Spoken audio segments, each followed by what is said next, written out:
எதனால அவருக்கு wise captaincy கூட தர முடியாத அளவுக்கு என்ன காரணமா இருக்கும்? 2 ரீசன். ஒன்று ஆட்டிடியூடு. அவரோட ஆட்டிடியூடு ஜென்ரலாகவே நிறைய பேருக்கு பிடிக்கிறது இல்லை. அவங்க அவங்க எல்லாம் பார்த்துட்டு இருப்பாங்கல்ல. நெட்ஸில் ஆடுறது, அவங்க டோர்னமெண்ட் லோக்கல் டொமஸ்டிக் டோர்னமெண்ட்ஸ் ஆடுறது, like Vijay Hazare trophy or Mushtaq Ali trophy. இதிலெல்லாம் அவங்க ஸ்டேட் பிளேயர்ஸோட எப்படி அவர் கெட்டலாம் பண்ணுறாங்க, அவங்க ஸ்டேட் பிளேயர்ஸோட எப்படி கம்ஃபர்டபுளாக இருக்காங்க, இதெல்லாம் பார்த்துட்டு தான் இருப்பாங்க. அதெல்லாம் பார்க்கச்சே அவர் அதுவும் வைஸ் கேப்டனாக போட்டால் கேப்டனாக கொண்டு வரத்துக்கு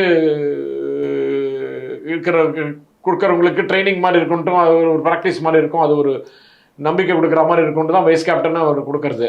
அது அவருக்கு தேவையில்லை. அவர் கேப்டனாக இருந்துட்டார், வேர்ல்ட் கப் டீம்லும் வைஸ் கேப்டனாக இருந்துட்டார். பட் அப்போ பார்க்கச்செல்லாம் அந்த ஆட்டிடியூடெல்லாம் அவங்க பார்த்துருப்பாங்க.